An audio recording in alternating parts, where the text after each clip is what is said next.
Movement संबंधी disorder से जुड़ी एक समस्या का नाम है पार्किंसन। इस परेशानी में मरीज नॉर्मल लोगों की तरह फिजिकल एक्टिविटी नहीं कर पाते, साथ ही उनका इम्यून सिस्टम भी कमजोर होने लगता है। कई बार तो परेशानी इतनी बढ़ जाती है कि मरीज एक जगह से दूसरी जगह जाने में भी किसी दूसरे व्यक्ति का सहारा लेते हैं, क्योंकि इस वक्त वे चलने फिरने के दौरान खुद को काफी अनकंफर्टेबल महसूस करते हैं। पार्किंसन मरीजों की इन्हीं तकलीफों को दूर करने के लिए आज हम कुछ बेस्ट एक्सरसाइज को बताने वाले हैं, जिसकी मदद से पार्किंसन मरीज कुछ हद तक अपनी इस परेशानी को कम कर सकते हैं। तो चलिए बिना किसी देरी के वीडियो में आगे बढ़ते हैं। लेकिन वीडियो में आगे बढ़ने से पहले हम आपको पहले ही बता देते हैं कि पार्किंसन मरीज इनमें से किसी भी एक्सरसाइज को करने से पहले किसी फिजियोथेरेपिस्ट या डॉक्टर की सलाह जरूर ले लें, क्योंकि हर पार्किंसन मरीजों की कंडीशन अलग अलग हो सकती है।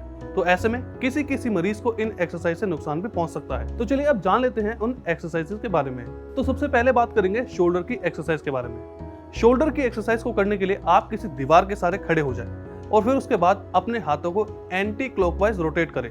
ऐसा करके आप कुछ ही हफ्तों में पार्किंसन की परेशानी को कम कर सकते हैं। इस एक्सरसाइज को आप एक बार में 10 बार या फिर उससे ज्यादा भी कर सकते हैं। अब बढ़ते हैं अपने दूसरे एक्सरसाइज की तरफ, जहां हम एल्बो यानी कि कोहनी से किए जाने वाले एक्सरसाइज की प्रैक्टिस करेंगे। तो एल्बो की एक्सरसाइज को प्रैक्टिस करने के लिए आप अपने एक हाथ को दूसरे हाथ के एल्बो को पकड़ सकते हैं और अपने एल्बो को ऊपर नीचे करके मूव कर सकते हैं। अब वैसे तो इस एक्सरसाइज को खड़े होकर भी किया जा सकता है, लेकिन आप चाहे तो अपनी सुविधा के लिए कुर्सी का भी सहारा ले सकते हैं। चलिए अब बढ़ते हैं हम अपनी नेक्स्ट एक्सरसाइज की तरफ, जहां हम रिस्ट से की जाने वाली एक्सरसाइज को सीखेंगे।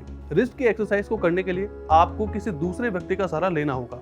इस एक्सरसाइज को करने के लिए आप किसी दूसरे व्यक्ति के हाथों के सहारा अपनी रिस्ट को फोल्ड कर सकते हैं। अब आखिर में बात करेंगे पैरों से की जाने वाली एक्सरसाइज की। तो पैरों से की जाने वाली एक्सरसाइज करने का सबसे बेस्ट तरीका वॉकिंग है। आप सिर्फ वॉकिंग करके भी अपने पैरों की एक्सरसाइज को कर सकते हैं, लेकिन ध्यान रहे पार्किंसन मरीजों में वीकनेस की परेशानी ज्यादा रहती है, इसलिए आप अपनी सुविधा अनुसार वॉकिंग स्टेप को स्लो या फिर थोड़ा फास्ट रख सकते हैं। तो ये है पार्किंसन मरीजों के लिए कुछ ऐसे एक्सरसाइज जिसे पार्किंसन मरीज डॉक्टर या फिर फिजियोथेरेपिस्ट की सलाह से प्रैक्टिस कर सकते हैं। तो आज के लिए बस इतना ही। आपको हमारी वीडियो कैसे लगी हमें कमेंट करके जरूर बताएं। साथ ही वीडियो को लाइक और शेयर करना ना भूलें। आपसे नेक्स्ट वीडियो में एक नए टॉपिक के साथ दोबारा मुलाकात होगी। तब तक अपना ख्याल रखें और स्वस्थ रहें।